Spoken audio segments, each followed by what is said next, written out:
Right now, Today 50. we'll tackle tough times in The California. economic troubles facing San Diego will be the focus of Mayor Jerry Sanders' annual State of the City reports address. a 60% hike in rapes where either one or both people. long process. UCLA researchers tracked the progress of 50 sarcoma patients using From the KPBS studios, this is San Diego Week. Hello, I'm Joanne Ferry, and thanks for joining us. A KPBS Watchdog Institute investigation reveals some schools in rich neighborhoods are receiving more tax dollars, and in California, that isn't supposed to happen. How does a tiny restaurant in Oceanside represent change in San Diego County? Cesar Chavez has been the recipient of many posthumous honors, including a state holiday. Now, the Navy is naming a ship after him, but it's not smooth sailing. Plus, all the mural news that's fit to tell. Yes, murals old and new are making the news this week. That's all coming up on San Diego Week. But first, the headlines.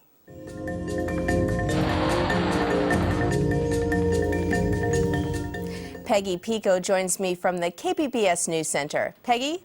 Joanne, Governor Jerry Brown's revised budget is being called a mixed bag. A jump in revenue along with spending cuts have already reduced the state deficit by about $9 billion. But Brown says tax extensions are still needed to close California's $26 billion budget gap. During his revamped budget announcement, Brown warned legislators this is no time for fiscal gimmicks or short-term fixes. And in San Diego, an unexpected $9 million will help curtail city budget cuts. Taxes on hotel revenues account for the extra money. Mayor Jerry Sanders says he'd like to use the money to keep recreation centers and libraries open longer, but he warns more stable revenue sources are still needed. The city of San Diego is one city that has never had a lot of different taxes. So our three biggest taxes are property tax, sales tax, and transient occupancy tax. We don't have a tax on utilities. We don't have a cell phone tax. We don't have a property transfer tax that's large like most cities. And I don't anticipate in the future we'll see that.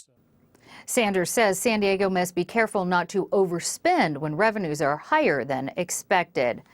Home sales in California continue to drop. San Diego-based DataQuick reports home sales dropped by slightly more than 3% this month as compared to a month ago. House prices also dropped. The median price for a California home is $249,000. And a sit-in at the Museum of Contemporary Art in San Diego began on Thursday. The protesters are against the detainment of Chinese artist Ai Weiwei. He was the artistic director for the Olympic Stadium in Beijing, known as the Bird's Nest. Chinese officials say the artist committed economic crimes, but Ai Weiwei supporters say he was arrested for criticizing the government. Weiwei's work can be seen at the Museum of Contemporary Art in downtown.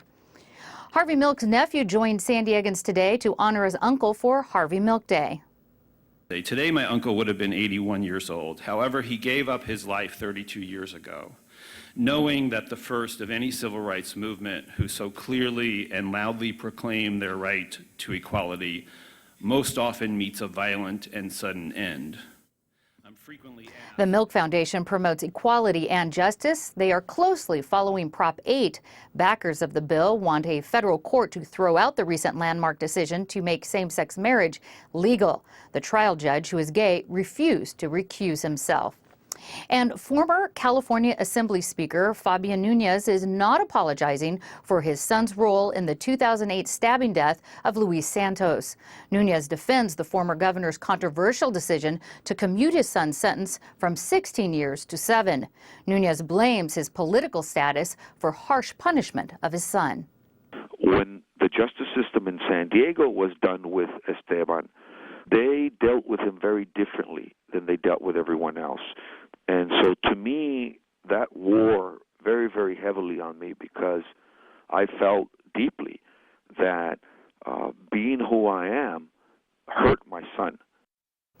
District Attorney Bonnie DeManis and the victim's family are suing to nullify the commuted sentence. To hear more from Fabian Nunez and to see all of this week's top stories, go to kpbs.org.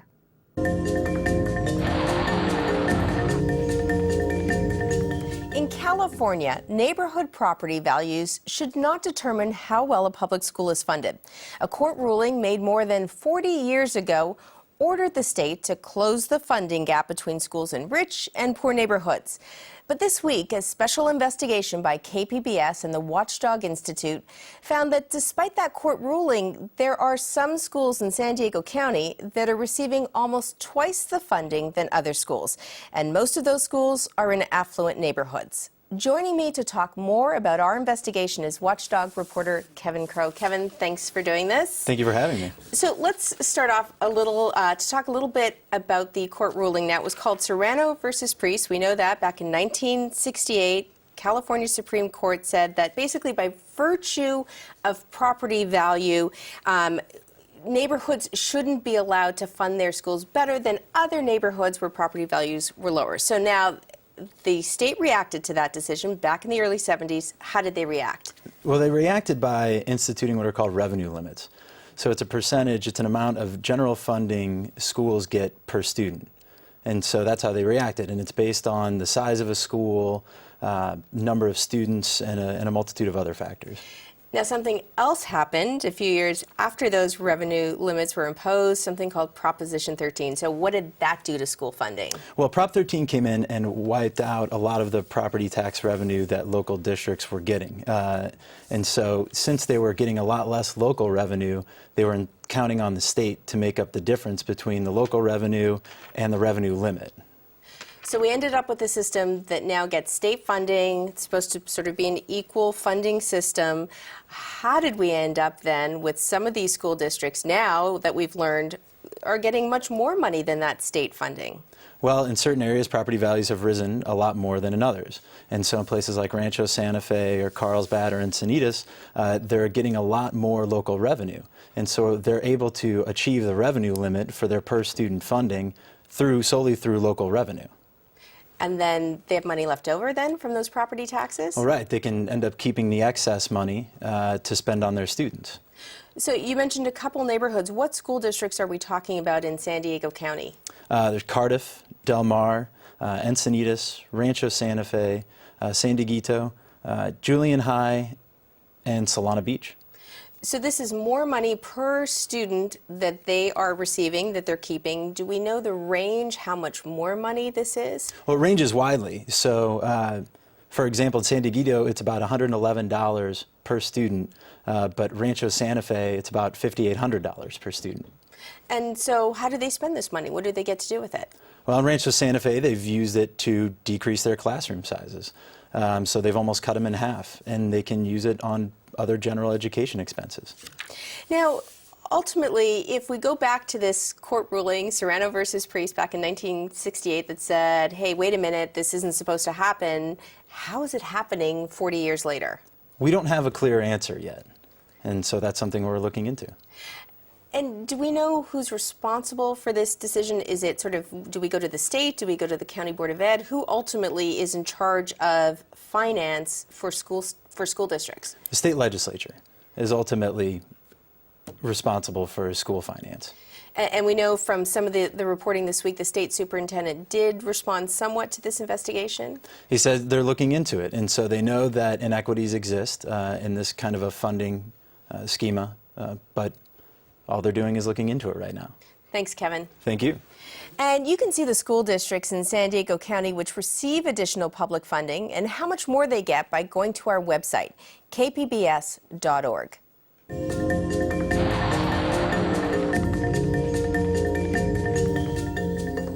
In a nondescript strip mall in Oceanside is a small family restaurant that encapsulates some of the demographic changes we've witnessed in San Diego in the past 10 years. From our Fronteras desk, Roxandra Guidi tells us the story of grandmas. Like many other Southern California cities, Oceanside's population is becoming more ethnically diverse. Its Oceana neighborhood, with a large retirement community, has been welcoming younger Latino families over the last 10 years. In 2005, Oceana also welcomed its first Latino-owned restaurant. The All-American Grandmas was owned by Art and Debbie Coleman, an older white couple. They sold it to Faustino Hernandez, a Mexican immigrant in his late 20s. Grandma's customers are an interesting mix of older people, Latinos, and military veterans.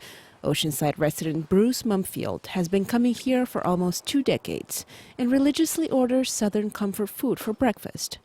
Well, the first time I came here, it was owned by a Caucasian, and I used to go to Ed's, and then all of a sudden Ed's was closed because they went out of business, and I said, God, I gotta find me a place to eat because I love grits. And then somebody said, hey, go up to Oceana there, that's Grandma's place. So I come up to Grandma, and they had my bowl of grits, and I was happy. I don't eat much, that's what I like. So I've been here ever since. Mumfield and many of his old-timer friends and neighbors come to Grandma's regularly and enjoy leisurely brunches. They talk for hours and reminisce about the past.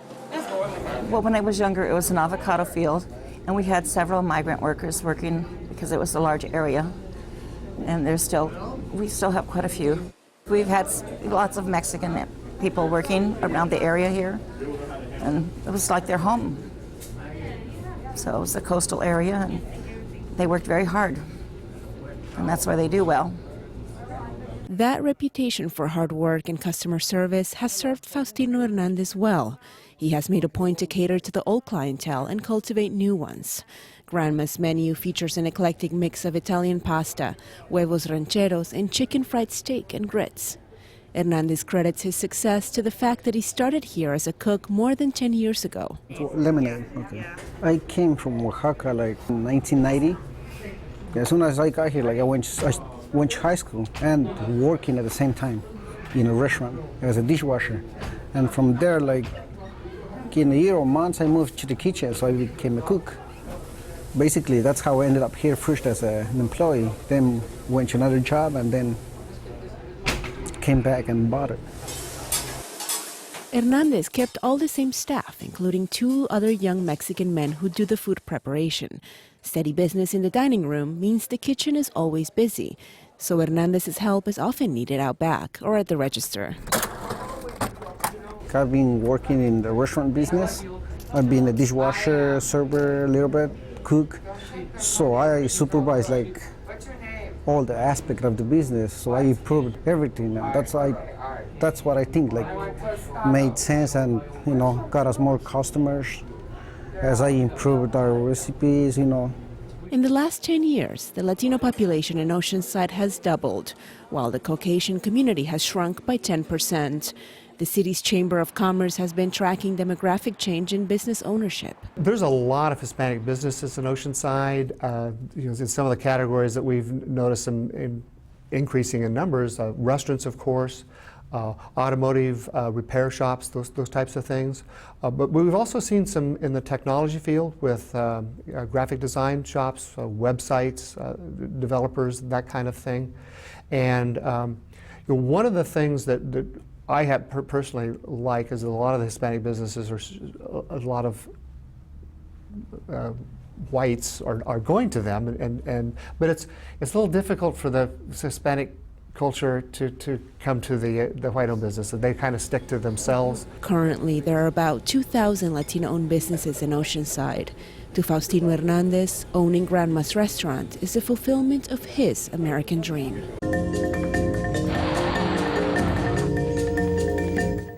Cesar Chavez has been the recipient of many posthumous honors, including a state holiday.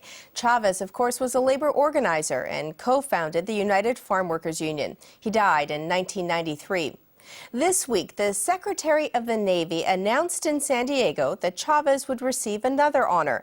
A new Navy supply ship would be named after him. But one of San Diego's congressmen has a problem with the ship's name. Beth Ford Roth is KPBS's military blogger, and she joins me now with more on the story. Beth, thanks for being here. Oh, sure. So let's start at the beginning. Tell us a little about this ship and its relationship to San Diego. Well, it's a dry cargo ship, and all the ships in this class are named after American pioneers. And it's built by General Dynamics NASCO, which is based here in San Diego in Barrio Logan. And the Secretary of the Navy came here this week to announce that it was being named after Cesar Chavez. And how did they arrive at this name? Well, it was a way of the company honoring its own workers. 60% of their workforce is Latino, and as I said, it's based in Barrio Logan. And being named after a pioneer in that community, Cesar Chavez, it just all seemed to fit together. You mentioned the Secretary of the Navy made this announcement, so we have a clip of him. Here's now Secretary of the Navy Ray Mabus making the announcement about the naming. His service was difficult because Cesar Chavez faced a segregated Navy, but that challenge, like the others he faced in his life, helped forge the leader he became. His example blazed a path for subsequent generations. And his example will live through this ship. Now, Congressman Duncan Hunter Jr., who represents East County in San Diego, he's issued a statement against the name Cesar Chavez for this ship. What are his objections? Well, he's basically saying that the Navy is making this decision based on scoring political points rather than upholding Navy tradition. And that if the Navy wanted to name a ship after a Latino, they could have chosen someone who had a more storied military background. He mentioned Marine Sergeant Rafael Peralta, who was posthumously nominated for a Medal of Honor. He just didn't believe that Cesar Chavez was worthy of the naming.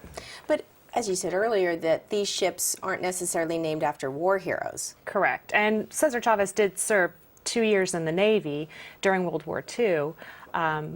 But yeah, this whole class of ships is named after Lewis and Clark and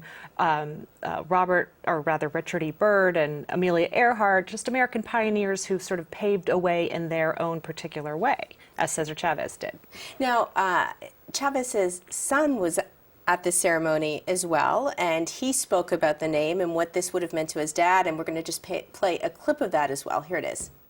That we're here really accepting this on behalf of the larger Latino community. You know, my father's story isn't different from a lot of the stories of the people that are building this ship and people that have built this country. And so we accept it humbly on behalf of the entire Latino community, especially the immigrant community that have come, have served their country faithfully, but also have made tremendous contributions to society as a whole. So we're very happy to be here. Now, Beth, you asked your readers, you polled them what they think about this, and let's let everybody know that a lot of your readers are active military or retired military. So what was the response when you said to them, okay, weigh in, tell us what you think? Virtually everyone who responded, who commented, was in support of the Navy and critical of Duncan Hunter, with the belief that doesn't he have something more important to worry about in Washington, like the debt ceiling or gas prices, the budget.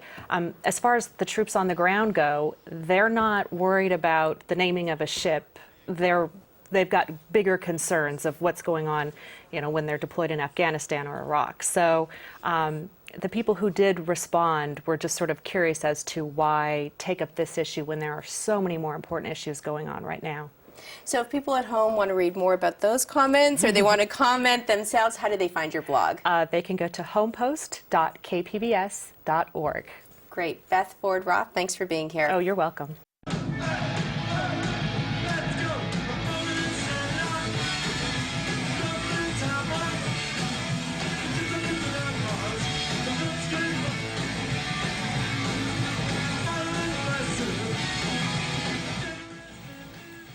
Maybe you remember that 1976 Ramones hit, and maybe you were even lucky enough to have seen the Ramones at the Back Door, a small music club on the campus of San Diego State, a club that was popular in the 1970s through the 90s.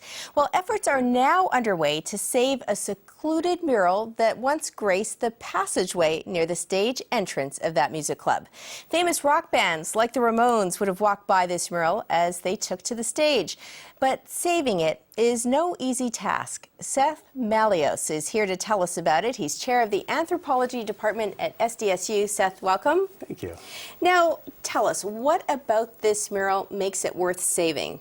There are two factors. One is the significance of it, and then the other is just how it looks, the aesthetic. In terms of the significance, this is one of the few things that brings together San Diego State history, very important events in musical history, and then the Chicano mural movement of the 1970s. And this mural captures all of those. In terms of what it looks like, it's gorgeous, and it has these electric colors, and it's a lot of fun too. It's one of these murals that makes you smile because it has all of these Aztec warriors wearing kiss-like garb and rocking out, having a great time. Do we know who painted this mural? Yeah, there was a professor at San Diego State in 1976 named Arturo Anselmo Roman, and he and his students painted this mural. So you talked about the significance, about who would have walked by here.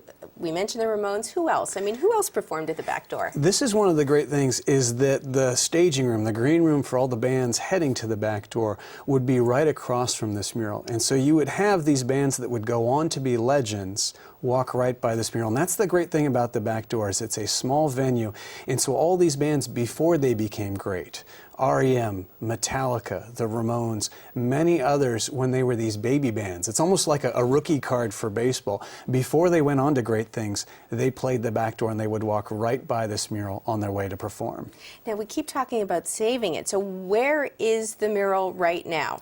It is tucked in the bottom floor of Aztec Center. It is hard to find. It reminds me of in the movie Spinal Tap, when the band gets lost looking for the stage. There are lots of pipes and narrow corridors, and it's hidden from sight. It's tough to get to. So it's there. Why are you saving it? Where's it going? Or what are you saving it from? What we're saving it from is the wrecking ball. Aztec Center is being knocked down and rebuilt, and the start date is June 1st. And so this was an emergency fundraising effort on my part and some other colleagues to raise the money for this, to get this out before that wrecking ball came. How'd you find out about it then? I've worked on a couple of other mural restoration projects. They were a lot easier, and we had time leeway on those. But with this one, the great thing is folks from Aztec, or from Associated Students, contacted me because they had seen the WPA murals that we had just reinstalled in the library. Now, you've asked for some help with removing this, and help from an expert. His name is Gary Hulbert. Tell us a little bit about who he is. Gary is one of the top conservers. He works up at Hearst Castle, as well as doing some freelance projects as well.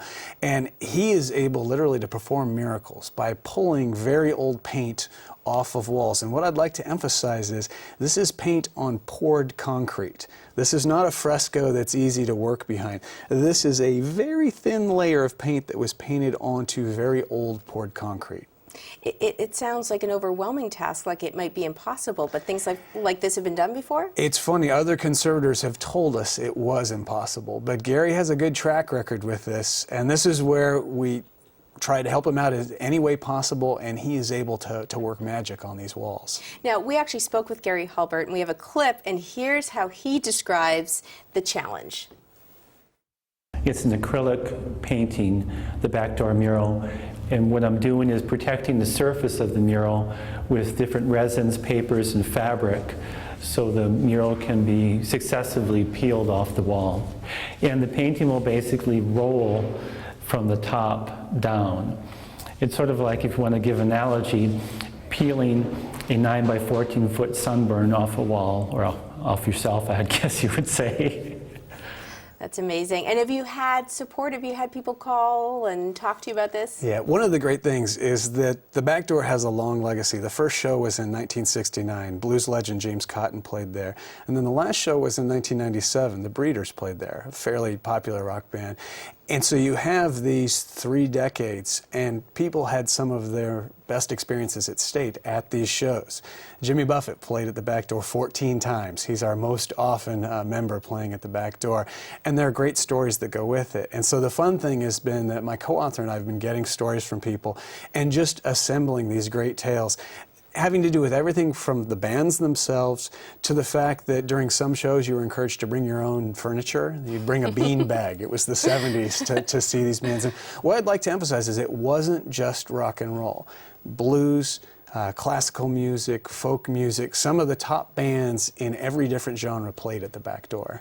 Finally, Seth, what happens to this mural once you safely remove it? So the urgency is to get it off the wall and get it preserved, but then we want to restore it and we want to reinstall it. And the most likely place would be the Alumni Center or the library, because I want it to be a public place where everyone can come to see it. And we'll have an associated exhibit with it. We have over 540 shows at the back door, and we get to pick out the best photos, the best artifacts. You wouldn't believe some of the ticket stubs, programs, thank you letters, and other associated materials from these shows. Sounds amazing. Thank you so much, Seth Malios, for being here. You're welcome. Well, in other mural news, a few weeks ago, we told you about a mural in Encinitas. It's been dubbed the Surfing Madonna. It was installed without permission by some unknown artists on public property last month. It's technically graffiti, but the mural has become so well loved in the community, the city of Encinitas is doing what it can to preserve it. But it's likely it cannot stay at its current location because of safety and engineering concerns. But Encinitas City Council has agreed to spend $2,000 to hire a Los Angeles conservation company to test ways to remove the mural without damaging it. And the city has had several offers from other organizations willing to install the mural, including a local church. And now here's Peggy Pico with an update on what KPBS is working on next week. Tune into KPBS Morning Edition on Monday for our special series, The Drug War at Home. We'll look at the critical role U.S. banks play in laundering billions of drug trade dollars. And join us Monday at noon for our premiere of Midday Edition on KPBS Radio. We'll speak to San Diego Mayor Jerry Sanders. Thanks, Peggy. All of the stories you saw tonight can be viewed on our website at kpbs.org/SDWeek. And now here's a look at your weekend weather forecast. Thanks for watching. Good night. So now we